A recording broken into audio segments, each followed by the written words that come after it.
আসসালামু আলাইকুম। সবাইকে নতুন ভিডিওতে স্বাগতম। মিডিয়া টিউটর বিডির পক্ষ থেকে আমি ফাইজুল ইসলাম ফয়সাল এবং সাথে আছে আমার বন্ধু অর্ণব। অর্ণব শোনা যাচ্ছে? হ্যাঁ, বন্ধু শোনা যাচ্ছে। ওকে।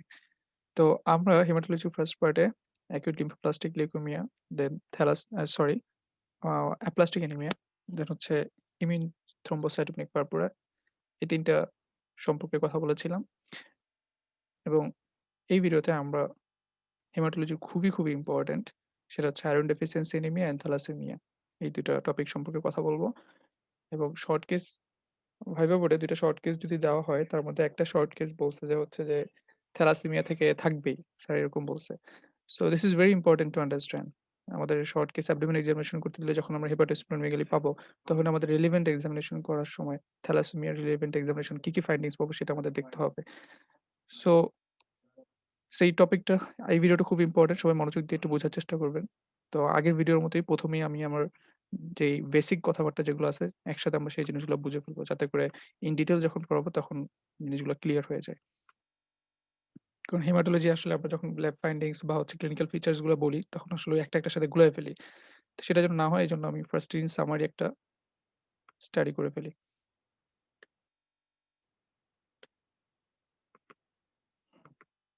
এই যে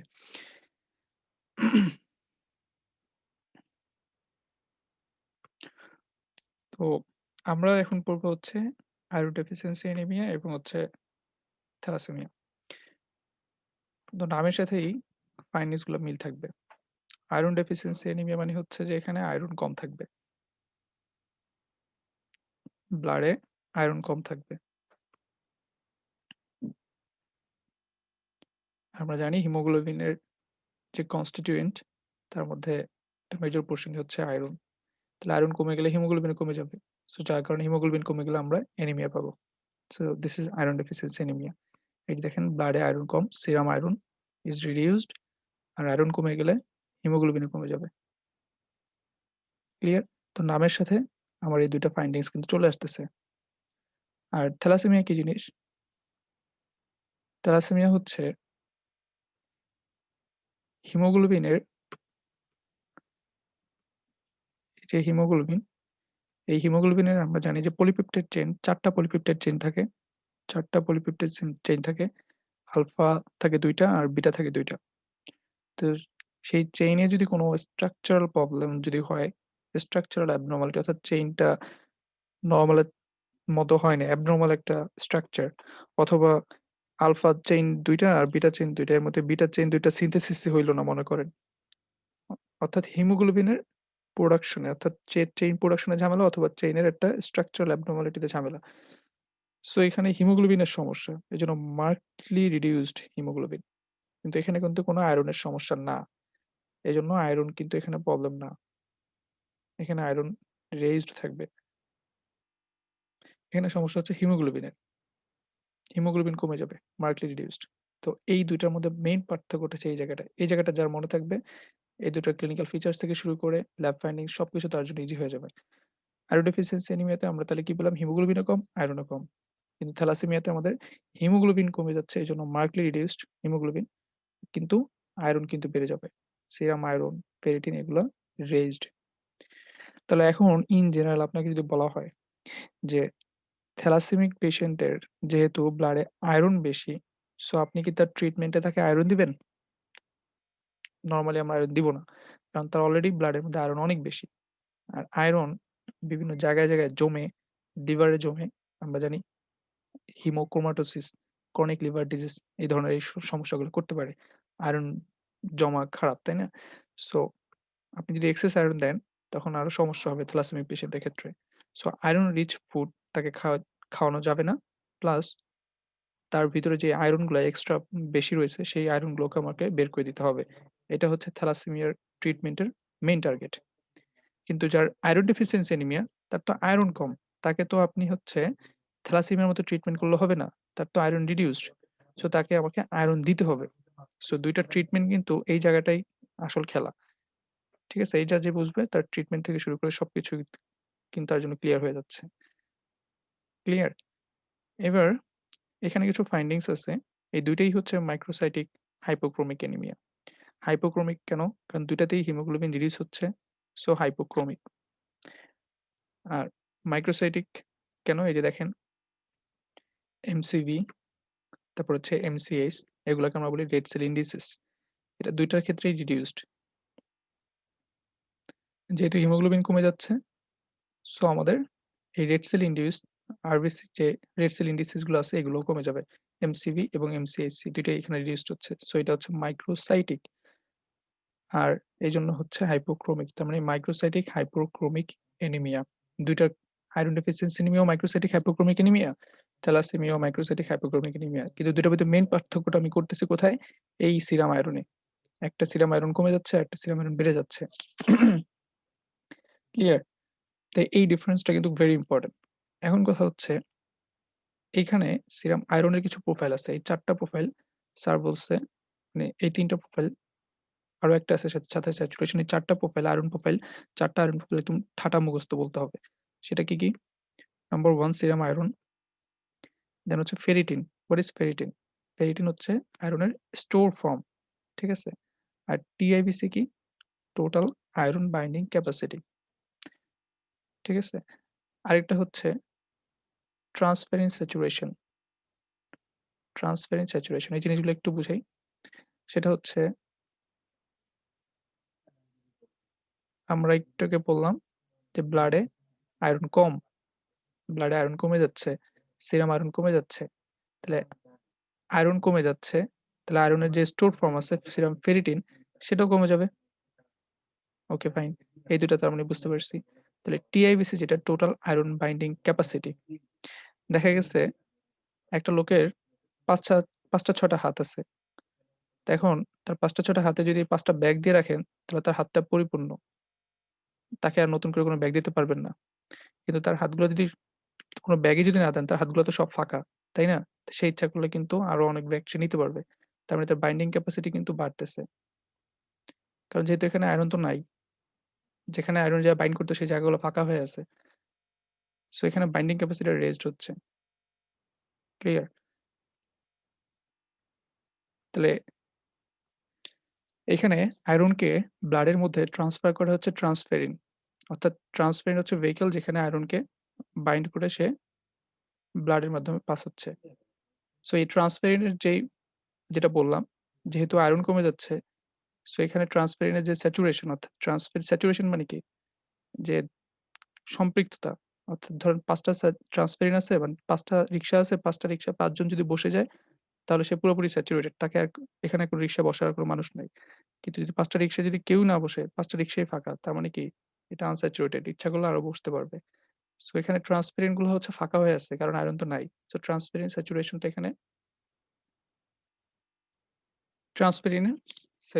এখানে কি হবে? কমে যাবে। আনস্যাচুরেটেড থাকবে আরকি। এটা আমরা আয়রন ডেফিসিয়েন্সি নিয়ে ডিটেইলস এ যখন যাব তখন আরেকটু ভালো করে দেখে নিব। তাহলে এটা ছিল আমাদের সামারিটা। এখন আমরা যখন ইন ডিটেইলস পড়তে যাব তখন জিনিসগুলো একদম ইজি হয়ে যাবে। এটুকু বুঝা গেছে? হ্যাঁ, বোঝা গেছে। ওকে।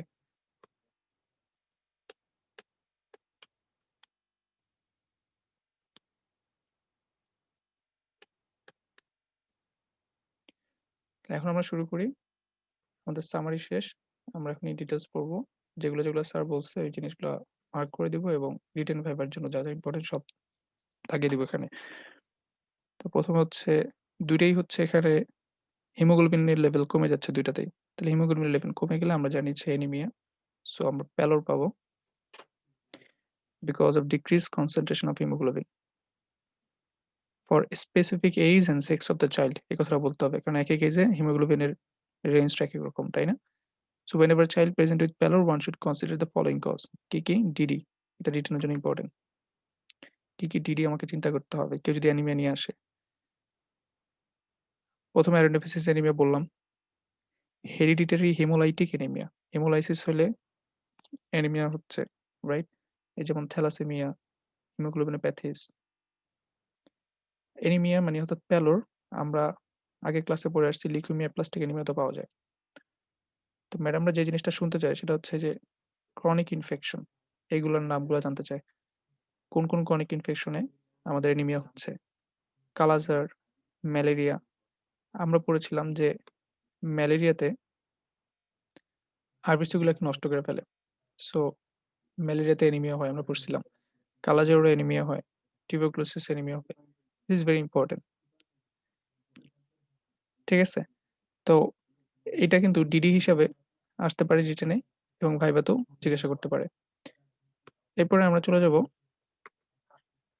আয়রন ডেফিসিয়েন্সি অ্যানিমিয়া কি বলছে এখানে? Commonest cause of anaemia in children very important এবং আয়রন ডেফিসিয়েন্সি অ্যানিমিয়া অর্থাৎ আয়রন নাই। এখন আয়রনের সোর্স গুলা জিজ্ঞাসা করবে ভাইভায়। লিভারে সবচেয়ে বেশি আয়রন পাওয়া যায়। দেন হচ্ছে মাংস, মিট, মাছ, ঠিক আছে? এগুলো হচ্ছে হিম আয়রন। আর নন হিম আয়রন কোনগুলা? যেমন ডাল, পালসেস, ব্যানানা, কলা, কচু এগুলো হচ্ছে নন হিম আয়রন। ফেরিটিন কি? ফেরিটিন হচ্ছে স্টোর ফর্ম অফ আয়রন। এটা জিজ্ঞাসা করবে ভাইভায়। What is ferritin? Store form of iron. আরেকটা স্টোর ফর্ম আছে সেটা হচ্ছে হিমোসিডারিন। তাহলে হিমোসিডারিন যখন এখানে একটা ইম্পোর্টেন্ট কথা বলে দেই আপনাদেরকে।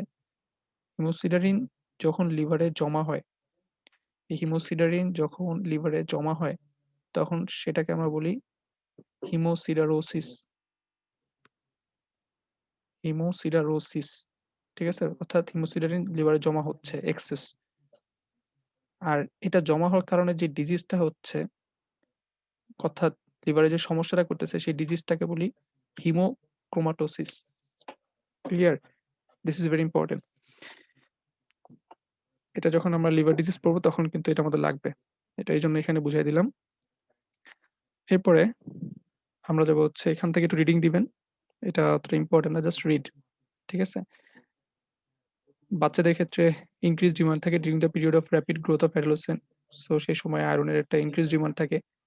প্রেগন্যান্সির সময় এখানে যে আপনার ল্যাকটেশন ফেইলিউর অর্থাৎ মায়ের দুধ না খেয়ে যদি কাউস মিল্ক খায়, মায়ের দুধে একটু আয়রন বেশি থাকে। তো সে যদি গরুর দুধ খায়, মায়ের দুধ না খেয়ে তাহলে কিন্তু বাচ্চার ১ম দিকেই আয়রন ডেফিসিয়েন্সি নিয়ে আসবে।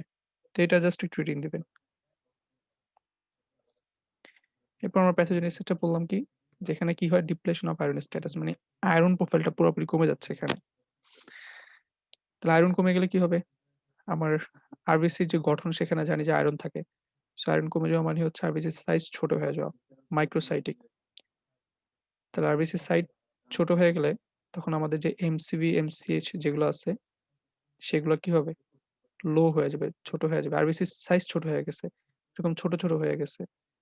তার মানে কি এটা ভলিউমটা এমসিভি ভলিউমটা ছোট হয়ে যাবে। আর যেগুলো বড় হয়ে যায় সেই ক্ষেত্রে কিন্তু ভলিউম বেড়ে যাইত। কিন্তু এটা তো ছোট হয়ে গেছে so microcytic. Decrease in haemoglobin content এজন্য হাইপোক্রোমিক। তাহলে মাইক্রোসাইটিক হাইপোক্রোমিক অ্যানিমিয়া হচ্ছে এখানে। ক্লিয়ার? এরপরে আমরা ক্লিনিক্যাল ফিচারস কি পাবো? মেইনলি অ্যানিমিয়া নিয়ে আসতেছে সো অ্যানিমিয়ার ফিচার গুলো পাবো। তো অ্যানিমিয়া মানে কি? যে হিমোগ্লোবিন কমে যাওয়া। আর হিমোগ্লোবিনের একটা কাজ হচ্ছে হিমোগ্লোবিনের সাথে অক্সিজেন বাইন্ড করা থাকে। অক্সিজেন বাইন্ড করা থাকে অক্সিহিমোগ্লোবিন। তাহলে হিমোগ্লোবিন যদি কমে যায় তাহলে কি আমার বডিতে অক্সিজেন কমে যাচ্ছে। তাহলে অক্সিজেন কমে যাওয়া মানে হাইপোক্সিয়া। সো হাইপোক্সিক যেসব ফিচারস গুলো আছে যেমন ফ্যাটিগ হবে। আমাদের যে মাসল, এই মাসল যখন কাজ করি, আমরা যখন হাত দিয়ে কাজ করি, এই মাসলের মধ্যে গ্লাইকোজেন থাকে। গ্লাইকোজেন ভাঙার জন্য আমাদের অক্সিজেন লাগে। তাহলে যেহেতু এখানে অক্সিজেন কমে যাচ্ছে, সো এই গ্লাইকোজেনোলাইসিসটা হতে পারতেছে না। সো মাসলকে পর্যাপ্ত শক্তি প্রদান না করাতে মাসল তখন ফ্যাটিক হয়ে যাবে এবং এক্সারসাইজ ইনডিউসড ডিসনিয়া হবে।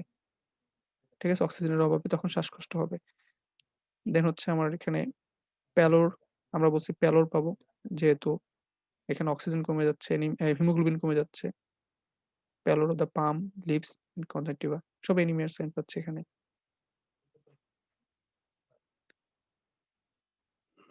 এরপর এখানে খুব একটা ইম্পোর্টেন্ট জিনিস সেটা হচ্ছে অ্যানিমিয়াতে অ্যানিমিক হার্ট ফেইলিউর হয় এবং সেখানে একটা মার্কার পেতে পারি সেটা হচ্ছে সিস্টোলিক ফ্লো মার্কার। এইজন্য থ্যালাসেমিয়া রোগীদের ক্ষেত্রে আমরা হার্টের যে ৪ টা এরিয়া সেই ৪ টা এরিয়া অস্কালটেট করি ডায়াফ্রাম দিয়ে। ওকে। এবার cardinal features of iron deficiency কি আছে দেখেন। এই যে খুব সুন্দর একটা ছবি দেওয়া আছে, এই ছবিটা দেখলেই হবে। ক্র্যাকড লিপস, দেন হচ্ছে অ্যাঙ্গেলস অফ দ্য মাউথ। এই যে দেখেন অ্যাঙ্গেলস অফ দ্য মাউথ এর রেডনেস লাল হয়ে আছে এবং ক্র্যাকিং ফেটে যাচ্ছে এরকম। দেন শাইনি টাং। তাহলে এটা হচ্ছে একটা cardinal features of iron deficiency। খুব সুন্দর একটা ছবি এটা। এরপরে কোলিনোইকিয়া হতে পারে in iron deficiency anemia। এবার আমরা ইনভেস্টিগেশন কি করব? ওই যে ফার্স্ট এ যেটা পড়ে আসছি, এখানে কমপ্লিট ব্লাড কাউন্ট করব। আর একটা প্রেফার হেমাটোলজিতে ফার্স্টেই সবকিছুতেই আপনি জাস্ট এই ২ টা কথা বলবেন ফার্স্টেই। সিভিসি উইথ পিভিএফ। তাহলে কমপ্লিট ব্লাড কাউন্ট করলে এখানে আমাদের হিমোগ্লোবিন কম পাবো। যেহেতু আয়রন কম। এটা মেইন সমস্যা আয়রনের। সো হিমোগ্লোবিন কম পাবো। আর পিভিএফ এ আমরা জানি একটু আগে পড়ে আসছি যে মাইক্রোসাইটিক হাইপোক্রোমিক অ্যানিমিয়া হয়। তার মাইক্রোসাইটিক তার মানে কি সেলগুলো ছোট হয়ে যাচ্ছে। সো আমার ভলিউম কমে যাবে। MCV, MCh reduced. আরবিসি ইনডিসিসটা এখানে বলতে হবে। এই ২ টা পড়ার ক্ষেত্রে অর্থাৎ থ্যালাসেমিয়া এবং আইডিএ যখন পড়ব তখন আমরা আরবিসি ইনডিসিস এর কথা বেশি বলব বেশি। তো আগের ভিডিওতে কিন্তু আমরা এটা নিয়ে অত কিছু বলিনি। আর এখানে আ আয়রন ডেফিসিয়েন্সি নিয়মিত খুব ইম্পোর্টেন্ট যেটা, সেটা হচ্ছে এই যেটা বলছিলাম। এই যে ৩ টা এই যে জিনিসগুলো আয়রন প্রোফাইল ৪ টা জিনিস। একটা হচ্ছে সিরাম আয়রন ১, দেন সিরাম ফেরিটিন ২। এই ২ টাই কমে যাবে বলছি লো। তারপর বলছি টোটাল আয়রন বাইন্ডিং ক্যাপাসিটি বেড়ে যাবে। আয়রন বাইন্ডিং করে কারা? ওই যে বলছিলাম ৫ টা রিক্শাওয়ালা ট্রান্সফেরিন। তারা হচ্ছে রিক্শাওয়ালা তারা আয়রনকে ভেহিকলস এ উঠায় মনে করেন। এখন যেহেতু আয়রন নাই, সো তাদের সিটগুলো ফাঁকা হয়ে আছে। ইচ্ছা করলে অনেকে ঢুকতে পারবে। সো বাইন্ডিং ক্যাপাসিটি এখানে হাই। এবার ট্রান্সফারেন্স স্যাচুরেশন। স্যাচুরেশন মানে কি? যদি ৫ টা রিক্সা ৫ জন মানুষ বসা থাকতো তার মানে এটা স্যাচুরেটেড থাকতো। আর কেউ বসার সুযোগ পেত না। কিন্তু এখানে আয়রনই তো নাই। তার মানে সবাই ফাঁকা। সো এরা স্যাচুরেটেড অবস্থায় নাই। এরা আনস্যাচুরেটেড আছে। তার মানে এদের স্যাচুরেশন কম থাকবে, লোয়ার থাকবে। ট্রান্সফারেন্স স্যাচুরেশন লোয়ার থাকবে। অর্থাৎ আয়রন ইচ্ছা করলে এখানে বাইন্ড করতে পারবে।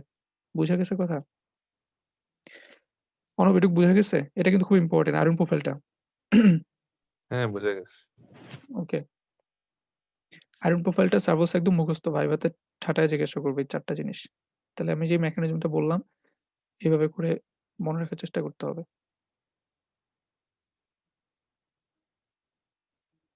এরপর এখানে characteristics of peripheral blood film features of IDA may mimic with that of মানে DD অর্থাৎ microcytic hypochromic anemia DD কি? এখান থেকে আমাদের আজকে ম্যাডাম বারবার প্রশ্ন করছিল সবাইকে দেখি বলো তো microcytic hypochromic anemia কারা করে? এটা আমরা আগেই পড়ে আসছি সিটা। এটা প্যাথোলজিতে আমরা সবাই পড়ে আসছি। ফার্স্ট ইয়ার থেকেই পড়ে আসছি বলা যায়। সিটা।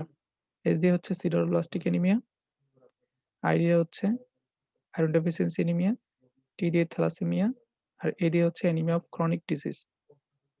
ঠিক আছে? এইগুলা হচ্ছে microcytic hypochromic anaemia. That's it. আমরা এগুলো বলব। যদি প্রশ্ন করে এটা ভাইবার প্রশ্ন। এবার ট্রিটমেন্ট। ট্রিটমেন্ট খুবই ইজি। আমরা বলছি এখানে আয়রন কমে যাচ্ছে। সো আমাদের মেইন টার্গেট হচ্ছে আয়রন বাড়ানো। সো আয়রন থেরাপি দিব। ওরাল আয়রন থেরাপি এবং ভাইভাতে যে জিনিসটা খুব ভালো করে জানতে চাবে সেটা হচ্ছে এলিমেন্টাল আয়রন এই কথাটা বলতে চাবে।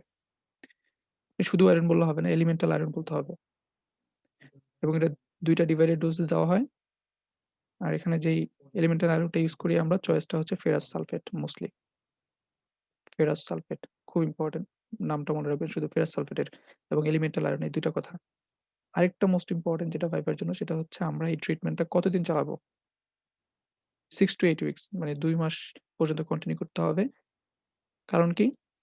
To return hemoglobin indices return to normal অর্থাৎ to replenish the iron store এই লাইনটা খুব ইম্পর্টেন্স দিয়ে এটা মুখস্থ করে ফেলতে হবে। ২ মাস পর্যন্ত আয়রন ট্রিটমেন্ট কন্টিনিউ করতে হবে। এবার যেসব খাবার হাই ইন আয়রন সেই খাবারগুলা খাইতে হবে। যেমন লিভার খুব বেশি আয়রন থাকে এখানে। Then red meat, kidney, fish, egg yoke.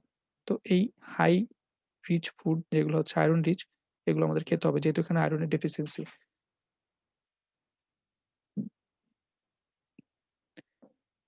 Foods to avoid in excess. Cause মিল্কে আয়রন কম থাকে। সো আমাকে গরুর দুধ না খাইয়ে মায়ের বুকের দুধ খাওয়াতে হবে। তারপরে ওই যে যদি চা খাই টি which inhibits the iron uptake. So iron absorption হতে দেয় না। সো টি কম খেতে হবে, এগুলো এভয়েড করতে হবে। সো এতটুকুই ছিল হচ্ছে আয়রন ডেফিসিয়েন্সি অ্যানিমিয়া। এরপরে আমরা হেরিডিটারি হিমোলাইটিক অ্যানিমিয়াতে চলে যাব, থ্যালাসেমিয়াতে চলে যাব। যেটা খুবই ইম্পোর্টেন্ট। তো আয়রন ডেফিসিয়েন্সি অ্যানিমিয়া এই পর্যন্ত কারো কোনো সমস্যা আছে? অনেক বুঝা গেছে তো সেটা?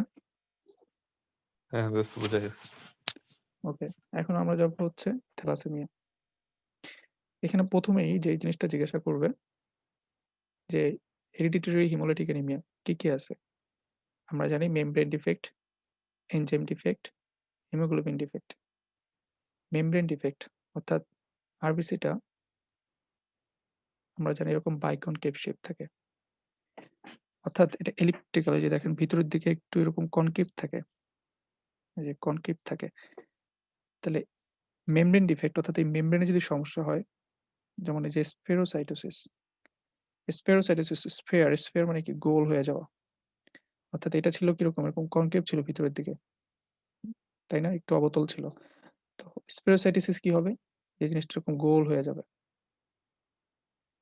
এদের মাঝখানে এই যে টানটা ছিল, মনে করেন এখানে দড়ি দিয়ে বেঁধে রাখছিল ২ টা, এই দড়িটা ছিঁড়ে গেল। এই প্রোটিনটা নষ্ট হয়ে গেল। প্রোটিন নষ্ট হয়ে গেলে তখন এটা এরকম গোল হয়ে যাবে।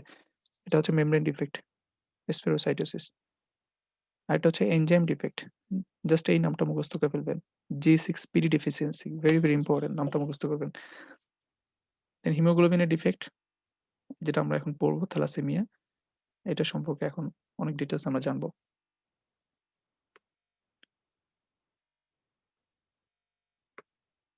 তো থ্যালাসেমিক সিনড্রোম, এখানে কি হয়? Under production of structurally normal globin chain. তাহলে আমরা বলছি যে হিমোগ্লোবিনের ৪ টা পলিপেপটাইড চেইন থাকে। আলফা ২ টা আর বিটা ২ টা। এবং ৪ টা কোণায় ৪ টা অক্সিজেন লাগে। এটা আমরা পড়ে আসছি আগে। সো এখানে যেটা হয় যে এই যে চেইনগুলা, এই চেইনগুলা কি? এগুলো পলিপেপটাইড চেইন। পলিপেপটাইড চেইন মানে এরকম অনেকগুলা অ্যামাইনো অ্যাসিড একটা সিকুলার মতো এরকম বেঁধে থাকে। তাহলে এখানে চেইনে কোনো সমস্যা নাই। সব চেইন নরমাল।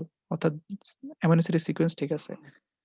বাট যেটা হচ্ছে যে under production of structural normal globin chain, অর্থাৎ যেকোনো একটা চেইন আপনার প্রোডাকশনই হচ্ছে না। মনে করেন বিটা, এই চেইনটা তৈরিই হইল না। ঠিক আছে? যে বিটা চেইনটা তৈরিই হইল না। তৈরি না হলে কি হবে? আমার যে আরবিসি আছে সেই আরবিসির মধ্যে আলফা বেড়ে যাবে। বিটা নাই, শুধুমাত্র আলফা থাকবে। আলফা চেইন বেড়ে যাবে, অনেক বেশি বেড়ে যাবে। তাহলে আলফা চেইন যখন অনেক বেশি বেড়ে যাবে, এটা একটা অ্যাবনরমাল সেল হয়ে গেল না এখন? তাই না? এই সেলটা এখন অ্যাবনরমাল হয়ে গেল। আপনার ২ টা পায়ের যদি ১ টা পা না থাকে, আপনি কি খুব বেশি কর্মদক্ষতা মানে কর্মঠ হবেন? অবশ্যই না। আপনি একটু ফ্রাজাইল থাকবেন। সেই সেলটা এরকম অবস্থা হয়ে যায় এবং সেলটা পরবর্তীতে ডেস্ট্রয় হয়ে যায়। আরবিসি এভাবে করে কমে যাচ্ছে থ্যালাসেমিয়াতে। সো আমাদের দেশে সাধারণত আমরা এই বিটা থ্যালাসেমিয়া, যেটা অর্থাৎ বিটা চেইন যে ডেফিসিয়েন্সি হচ্ছে, এই থ্যালাসেমিয়াটা কমন পাই এবং আমাদের দেশের জন্য এটাই কমন। বিটা থ্যালাসেমিয়া, এটাই আমরা পড়বো আজকে। তাহলে হিমোগ্লোবিন এ তে আপনার এই থাকে আলফা 2 এবং বিটা 2। তাহলে বিটা 2 ডেফিসিয়েন্সি হচ্ছে, এটা হচ্ছে হিমোগ্লোবিন এ।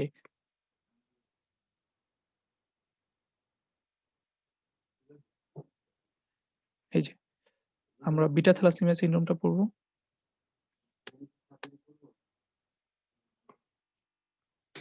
তাহলে বিটা থ্যালাসেমিয়ার ভাইভাতে জিজ্ঞাসা করতে পারে, স্যার বলতেছিল যেটা ৩ টা টাইপস, মেজর, ইন্টারমিডিয়া আরেকটা হচ্ছে মাইনর। যখন বিটা থ্যালাসেমিয়ার ২ টা জিনই, মানে এখানে ডাবল বিটা, বিটা 2 না, ২ টা বিটা থাকে। যখন ২ টা জিনই নষ্ট হয়ে যাবে তখন সেটা হচ্ছে মেজর এবং সেই সময় যে সিভিয়ার অ্যানিমিয়া হবে এবং সেটা লাইফ লং ট্রান্সফিউশন দরকার পড়ে। ঠিক আছে? আর মাইনর যেটা, এখানে ২ টা বিটা না? সো ২ টা বিটার মধ্যে একটাই মিউটেশন হয়। একটাই মিউটেশন হয়, বাট আরেকটা ভালো থাকে। এটা কিন্তু requires no treatment। আর ইন্টারমিডিয়েট যেটা, আমরা সবাই কিন্তু আগে মেজর মাইনর জানতাম কিন্তু ইন্টারমিডিয়েটটা সহজে আমরা জানতাম না। তো এটা এখানে শিখে রাখি।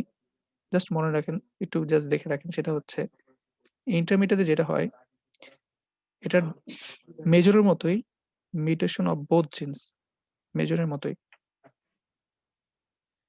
মেজরে কি হয় যে ২ টা বিটা চেইন নষ্ট হয়ে যায়, ২ টা মিউটেশন হয়, ২ টা নষ্ট হয়ে গিয়ে পুরো ফাংশনই নষ্ট করে দেয়। মানে ২ টার ফাংশনই নষ্ট হয়ে যায়। কিন্তু ইন্টারমিডিয়েটটা মেজরের মতোই অর্থাৎ তারও ২ টাতে মিউটেশন হয় কিন্তু তার কিছু ফাংশন থেকে যায়। retains some function এইজন্য এটাকে বলি ইন্টারমিডিয়া। এটাতে এইজন্য কোনো ট্রান্সমিশন দেওয়া লাগে না। নন ট্রান্সমিশন ডিপেন্ডেন্ট। কিন্তু মেজর কিন্তু লাইফ লং ট্রান্সমিশন দিতে হয়। So which one is non transmission dependent? Intermedia. Requires no treatment? Minor. কোনটা লাইফ লং ট্রান্সমিশন লাগবে? মেজর। বুঝা গেছে এটুকু? হ্যাঁ, বোঝা গেছে বন্ধু। ওকে। এবার structurally abnormal hemoglobin এটা কি? Where globin chains are structurally abnormal অর্থাৎ ওই যে বলছিলাম এই যে চেইন গুলা পলিপেপটাইড চেইন থাকে ৪ টা পলিপেপটাইড চেইন দিয়ে হিমোগ্লোবিন হয় বলছিলাম। তো এই যে এখানে অ্যামাইনো অ্যাসিডের সিকোয়েন্স থাকে মনে করেন এখানে আছে গ্লাইসিন, এখানে আছে অ্যালানিন এরকম মনে করেন একটা অ্যামাইনো অ্যাসিডের সিকোয়েন্স। তো কোনো একটা জায়গায় মনে করেন আমি এই অ্যামাইনো অ্যাসিডটা সরাই দিয়ে এখানে অন্য একটা অ্যামাইনো অ্যাসিড ঢুকাই দিলাম বা এখানে এই যে এক্সচেঞ্জ করে দিলাম মানে মিউটেশন করে দিলাম। তখন কি হবে? এই গ্লোবিন চেইনটা স্ট্রাকচারালি অ্যাবনরমাল অর্থাৎ আপনার এখানে যে অ্যামাইনো অ্যাসিডের সিকোয়েন্স নরমালি যেটা ছিল সেটা না হয়ে অন্য একটা অ্যামাইনো অ্যাসিড এখানে ঢুকে গেল। মানে স্ট্রাকচারালি অ্যাবনরমাল একটা গ্লোবিন চেইন তৈরি হইল। আগেরটা কিন্তু গ্লোবিন চেইনটা স্ট্রাকচারালি অ্যাবনরমাল ছিল না। ওইটা ছিল কি প্রোডাকশন মানে বিটা প্রোডাকশনই হয় নাই। Under production. কিন্তু এবার এটা হচ্ছে কি যে প্রোডাকশন হচ্ছে বাট অ্যাবনরমাল হচ্ছে। উল্টাপাল্টা অ্যামাইনো অ্যাসিড আছে এখানে। সেরকম কিছু কি most common of this is আমরা এটা পড়ব। হিমোগ্লোবিন ই এটা আমরা পড়ব। তো এই haemoglobin E is the most prevalent in South East Asia. ঠিক আছে? এবং এই হিমোগ্লোবিন ইটা মেক্সিমাম টাইমে কম্বাইন উইথ বিটা থ্যালাসেমিয়া। অর্থাৎ মনে করেন এটা হচ্ছে বিটা আর এটা হচ্ছে হিমোগ্লোবিন ই। ঠিক আছে? তাহলে এর বিটা থ্যালাসেমিয়ার ট্রেইটও থাকবে আবার ই থ্যালাসেমিয়ার ট্রেইটও থাকবে। বিই ২ টা একসাথে থাকবে এটা বলছে। যে হিমোগ্লোবিন ই বি থ্যালাসেমিয়া বলে এটাকে। ঠিক আছে? এবং children with this combination manifest as thalassemia major and dependent on lifelong blood transmission অর্থাৎ ডাবল বিটা যেটা এই যে যেটা আমরা বিটা থ্যালাসেমিয়া মেজর পড়ছিলাম সেখানেও লাইফ লং ট্রান্সমিশন দরকার আবার বিটা উইথ ই যেটা এটাতেও লাইফ লং ব্লাড ট্রান্সমিশন দরকার কেন এটা একটু ইম্পর্টেন্স দিয়ে বলতেছি এই যে উপরে দেওয়া আছে দেখেন যে prevalence in Bangladesh beta thalassaemia trait 4.1% আর haemoglobin E trait 6.1% clear so এটা কিন্তু কমন বাংলাদেশের ক্ষেত্রে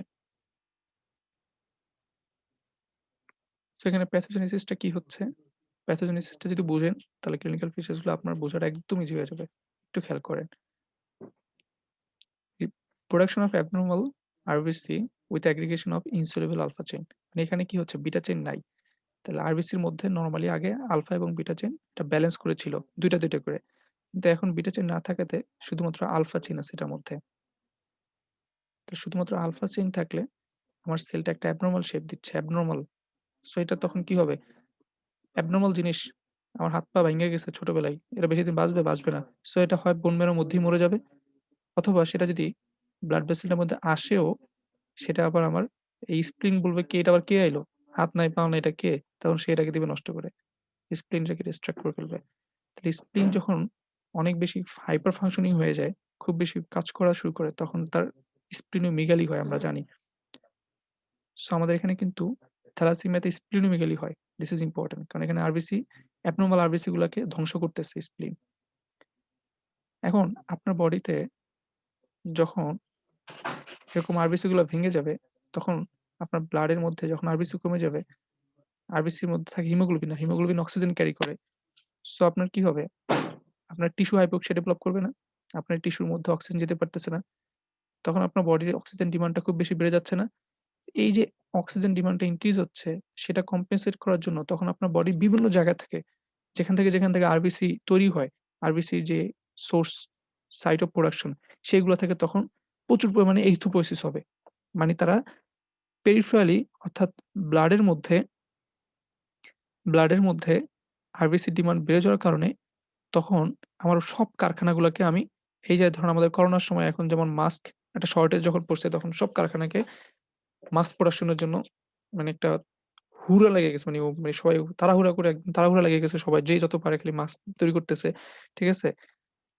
তখন কাপড়-টাপড় যা ইচ্ছা তা দিয়ে বানাচ্ছে এমন একটা অবস্থা। মানে মাস্কের সাপ্লাই পূরণ করতে পারতেছে না। ঠিক তেমনি সবাই যখন এরিথ্রোপয়েসিস শুরু করে দিবে, তো এত বেশি ডিমান্ড বেড়ে যাবে যে তারা সাপ্লাই করে পূরণ করতে পারবে না। তখন যেটা হবে যে নরমাল যেসব একটা আরবিসি তৈরি হওয়ার পরে ম্যাচুরেশন করে তারপরে পেরিফেরাল ব্লাড ফিল্মে পাঠাইতে হয়।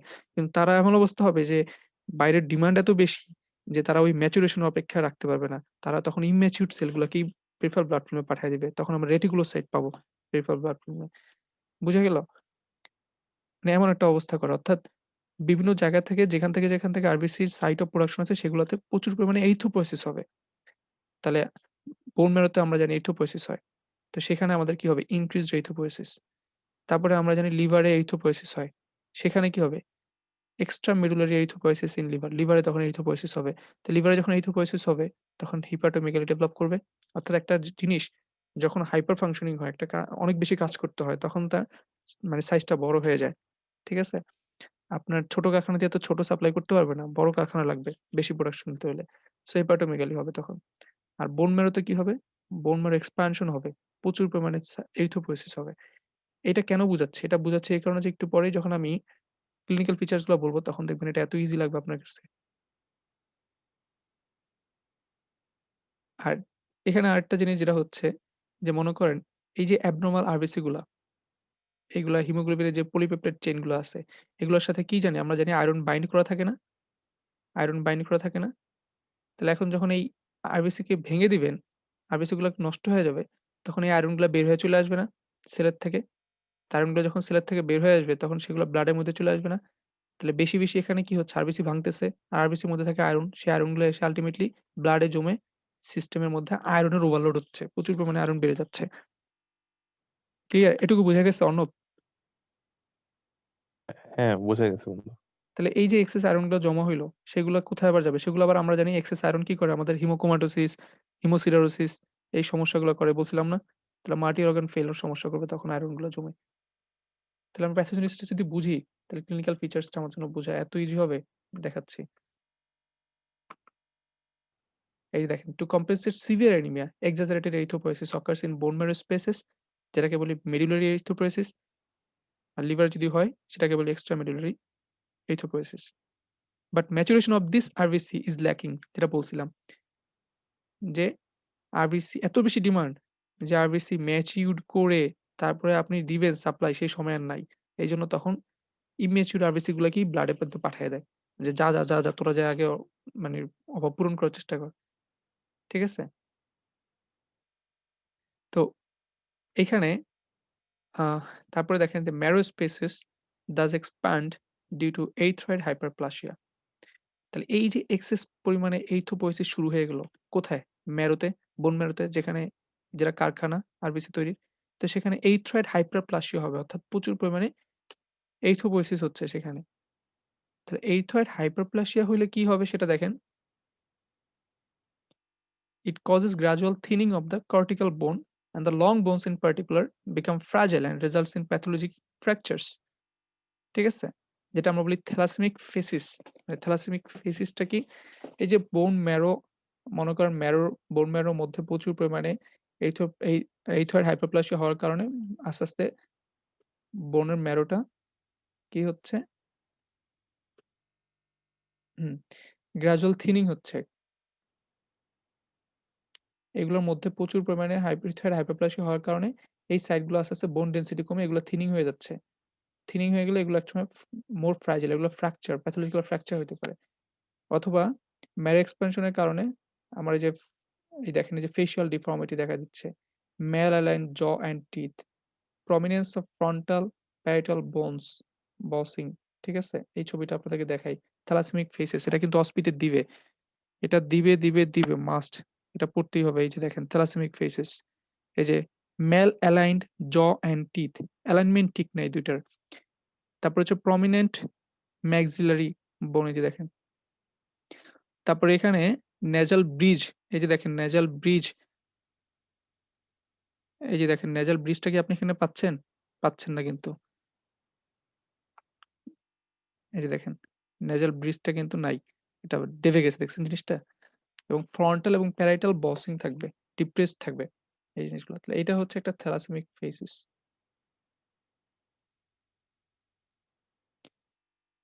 এটা কিন্তু অস্পিতে দিবে, দিস ইস ভেরি ইম্পোর্টেন্ট এবং আমরা থ্যালাসেমিয়ার যখন রিলেভেন্ট এক্সামিনেশন করব, তখন কিন্তু আমরা এই ফেসিয়াল ফেসিস গুলা দেখব।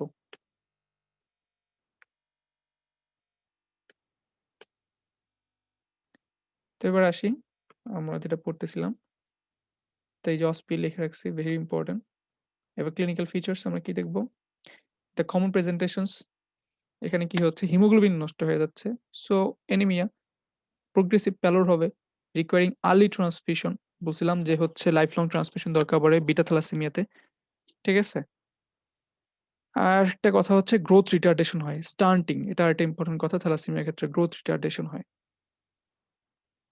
এই যে ম্যাসিভ স্প্লিনো হেপাটোমেগালি। স্প্লিনোমেগালি কেন হচ্ছে? কারণ বেশি আরবিসি কে নষ্ট করতে হচ্ছে, ভাঙতে হচ্ছে। হেপাটোমেগালি কেন হচ্ছে? কারণ এখানে লিভার থেকে এক্সট্রা মেডুলারি এরিথ্রোপোয়েসিস হচ্ছে। এই কারণে কারখানা বড় করতে হচ্ছে বেশি প্রোডাকশনের জন্য। আর এখানে যেহেতু অক্সিজেন কমে যাচ্ছে, হিমোগ্লোবিন হচ্ছে অক্সিজেন ধরে রাখে। So anaemic heart failure develop করতে পারে। সো এইজন্য থ্যালাসেমিক রিলেভেন্ট এক্সামিনেশন করার সময় আমাদেরকে হার্টের প্রিকোর্ডিয়ামে আপনার ৪ টা এরিয়া জাস্ট একটু ডায়াফ্রাম দিয়ে শুনে নিতে হবে যে আমরা কোন সিস্টোলিক মারমা পাইলাম কিনা। দেন প্যাথোলজিক্যাল ফ্র্যাকচার হইতে পারে। বলছিলাম যে হচ্ছে বোন গুলা থিনিং হয়ে যায়। সো ওখানে প্যাথোলজিক্যাল ফ্র্যাকচার হইতে পারে। গাম ব্লিডিং ও হইতে পারে ডিউ টু হাইপারস্প্লেনিজম। কারণ হচ্ছে হাইপারস্প্লেনিজম হইলে গাম ব্লিডিং কিভাবে হবে বলেন তো? যখন স্প্লিন বেশি ফাংশন করা শুরু করবে, স্প্লিন তো প্লেটলেটকে নষ্ট করবে। প্লেটলেট নষ্ট হলে থ্রম্বোসাইটোপেনিয়া হবে সেখান থেকে আবার এই যে গাম ব্লিডিং হইতে পারে। ব্লিডিং, প্লেটলেট কমে গেলেই তো ব্লিডিং, তাই না? ওকে। এবার ফিজিক্যাল এক্সামিনেশন কি দেখবো? এই যে প্যালর দেখেন একদম ফ্যাকাশে হয়ে গেছে হাতটা প্যালর এবং এখানে মাইল্ড জন্ডিস পাবো। সো থ্যালাসেমিয়া রিলেভেন্ট এক্সামিনেশন যদি করতে চাই তাহলে আমাদের কি করতে হবে?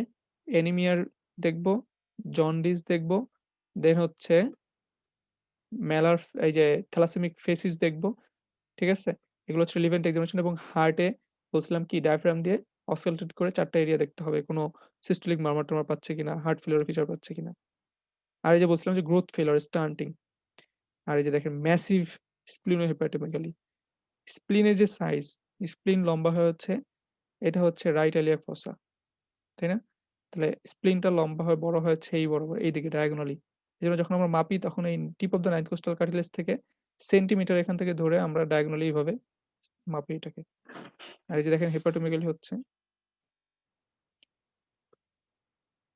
ওকে। এবার আমরা ডায়াগনোসিস কিভাবে করব?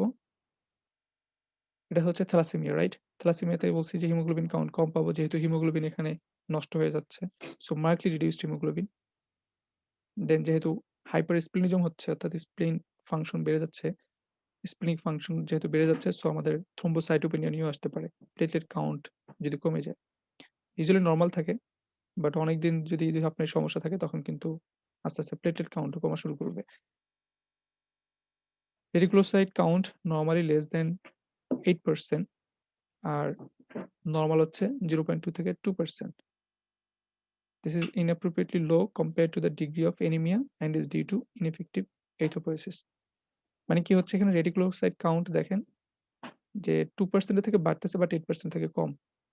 আর রেটিকুলোসাইট কি একটা ইম্যাচিউর আরবিসি। এটা ইনএফেক্টিভ এরিথ্রোপয়েসিস হচ্ছে সেজন্য ইম্যাচিউর আরবিসি গুলা আমাদের ব্লাডে চলে আসতেছে। রেটিকুলোসাইট কাউন্ট কমনলি 2% এর চেয়ে বেশি বাট 8% এর চেয়ে কম। This is important.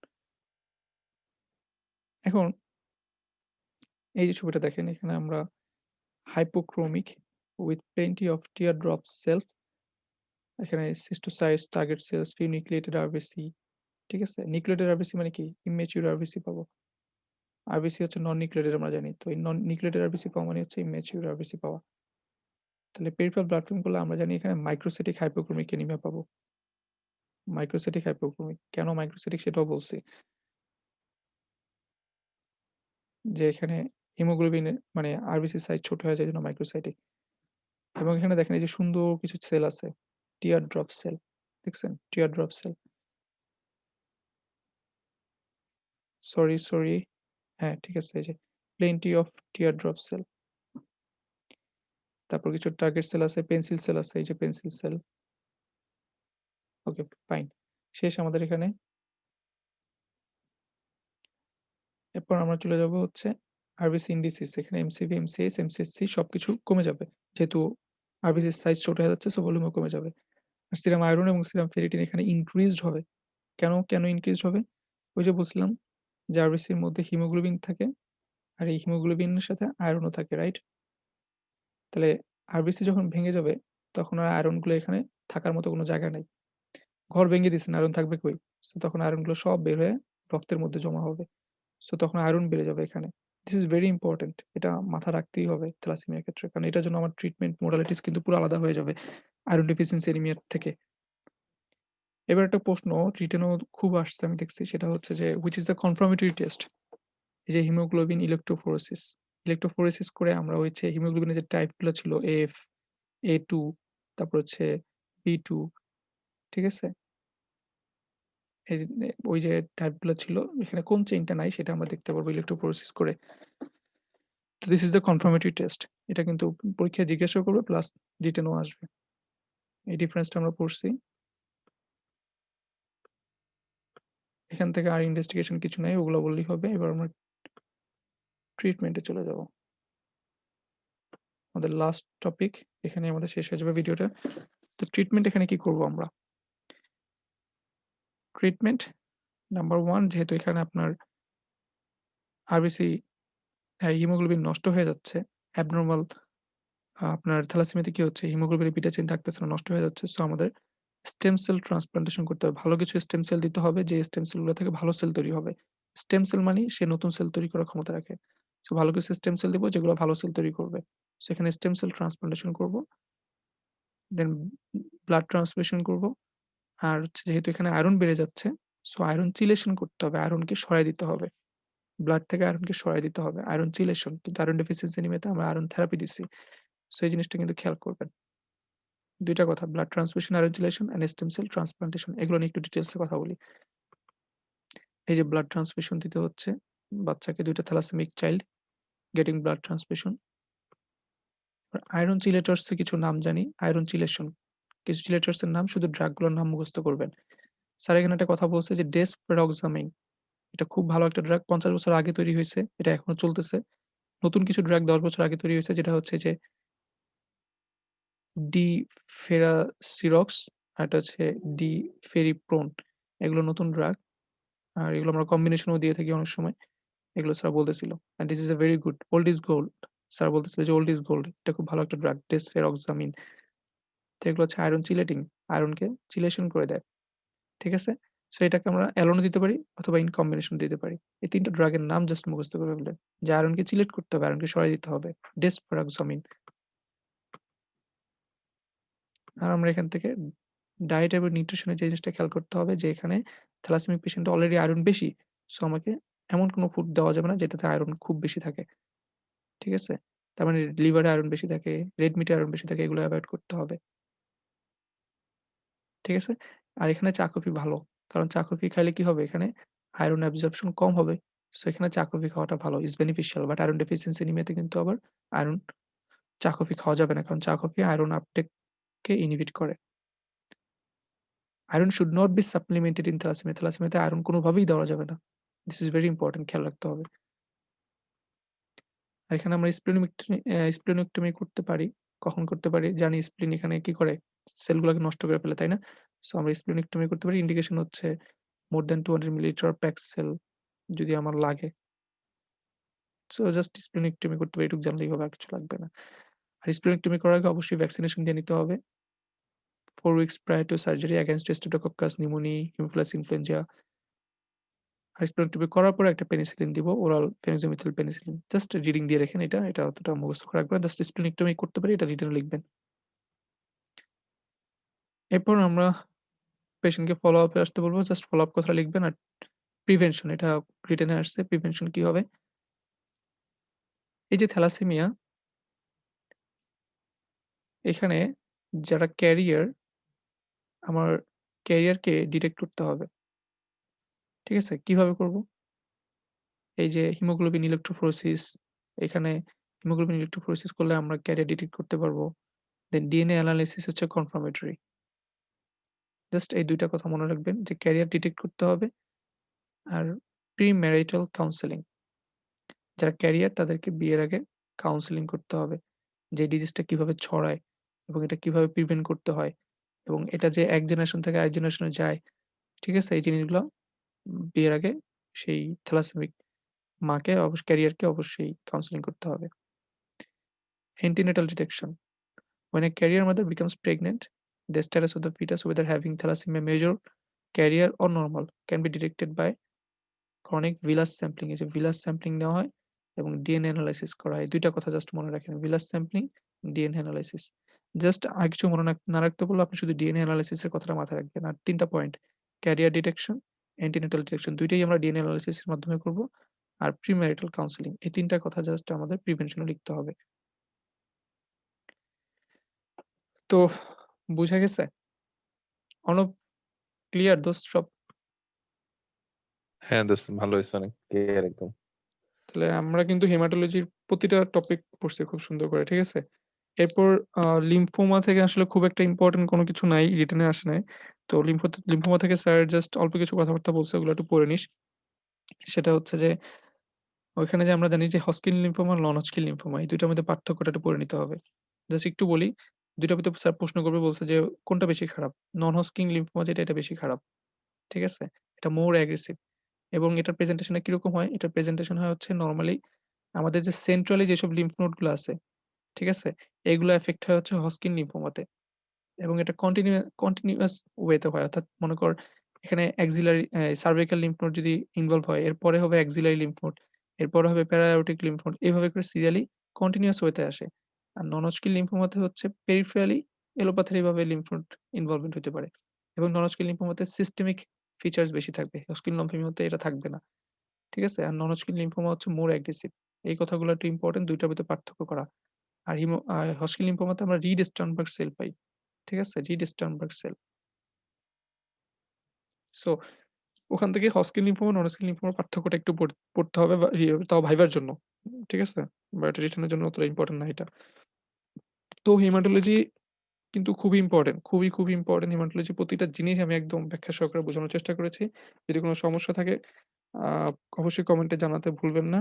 আশা করি আপনাদের যতটুকু পারছি আমি আমার সাধ্যমত আমি বোঝানোর চেষ্টা করেছি। ভুল থাকলে ক্ষমা সুন্দর দৃষ্টিতে দেখবেন। সবাই ভালো থাকবেন। Haematology is very important for paediatrics. সবাই ভালো একটা প্রিপারেশন নিবেন। Best of luck. ভালো থাকেন। আল্লাহ হাফেজ। দোস্ত তাহলে আসি হ্যাঁ? আল্লাহ হাফেজ।